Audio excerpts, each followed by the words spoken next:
sta procedendo all'attuazione del programma di sviluppo rurale 2014-2020 del Veneto? Quali saranno le prossime opportunità di aiuto per le imprese e quale sarà il futuro della politica agricola dopo il 2020?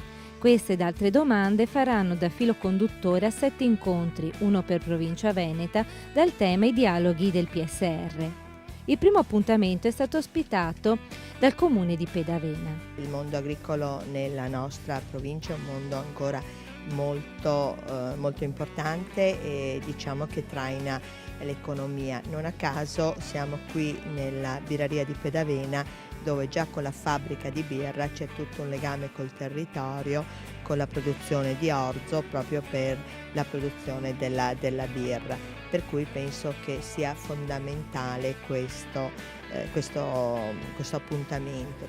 La Regione Veneto e gli operatori quindi a confronto sull'attuazione dei prossimi bandi e le prospettive dello sviluppo rurale veneto. Manca un momento per sentire le storie del territorio e dei beneficiari di questa prima tranche del PSR. Avevamo da diversi anni la necessità di sistemare una strada che serve per la penetrazione boschiva, per l'esbosco del legname d'ardere, legna d'ardere per i regolieri, per gli aventi diritto, e in più per il legname d'opera. Era il completamento di un'opera già iniziata negli anni 70 dopo l'alluvione e serviva appunto per sboscare con metodi moderni il legname. Senza l'intervento finanziario del PSR non eravamo ancora in grado di farlo autonomamente.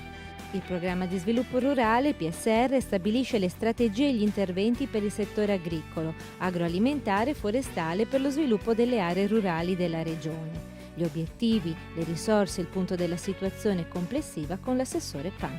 Noi siamo la prima regione italiana per spesa, quindi abbiamo un 27,7% di spesa del PSR a oggi e quindi siamo proprio la prima in Italia, tra i primi in Europa anche per quanto riguarda i finanziamenti.